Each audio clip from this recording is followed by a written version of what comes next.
কাতারের মতো শক্তিশালী দলকে হারিয়ে প্রথমবারের মতো এশিয়ান গেমস ফুটবলের দ্বিতীয় রাউন্ডে উঠেছে বাংলাদেশ।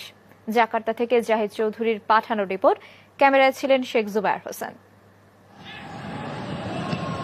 উজবেকিস্তানের কাছে থাইল্যান্ড শুরুতেই পিছিয়ে পড়ায় দ্বিতীয় রাউন্ডে যাওয়ার পথটা আরও বেশি সহজ হয়ে যায় বাংলাদেশের জন্য।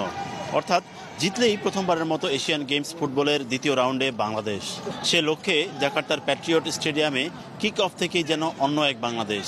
ম্যাচের বয়স 5 মিনিট হতে না হতেই এগিয়ে যেতে পারত, কিন্তু এমন সুযোগ তৈরি করেও বলটা পোস্টে রাখতে পারেননি আগের ম্যাচের গোলদাতা সুফিল। তবে বাংলাদেশ এর চেয়েও বড় সুযোগ হাতছাড়া করে 20 মিনিটে। গোলরক্ষককে একা পেয়েও গোল করতে পারেননি সুফিল।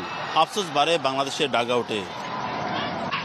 খানিকটা চাপে পড়া কাতার অবশ্য ম্যাচের নিয়ন্ত্রণ নেয় দ্রুতই। মিডফিল্ডের দখল নেয়ার পাশাপাশি বাংলাদেশের গোলরক্ষক এবং ডিফেন্সকে ব্যস্ত রাখে আগামী বিশ্বকাপের আয়োজকরা।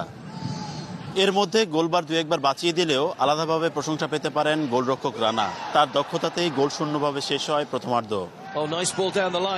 র্যাঙ্কিং এবং সুযোগ সুবিধা সব দিক থেকেই অনেক এগিয়ে থাকা কাতারকে দ্বিতীয়ার্ধে বেশ ভালোই ভোগায় বাংলাদেশ।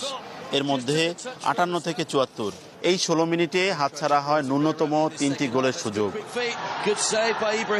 শেষ দিকে গোটা তিনেক পরিবর্তন এনে ম্যাচে গতি বাড়ান কোচ জেমিডে। নিশ্চিত ড্রয়ের পথে হাঁটতে থাকা ম্যাচে বাংলাদেশের স্বপ্ন পূরণ যে শেষ মুহূর্তে হবে কে জানত। যোগ করার সময়ে দারুণ এক আক্রমণ থেকে বাংলাদেশকে এগিয়ে দেন অধিনায়ক জামাল ভুঁইয়া।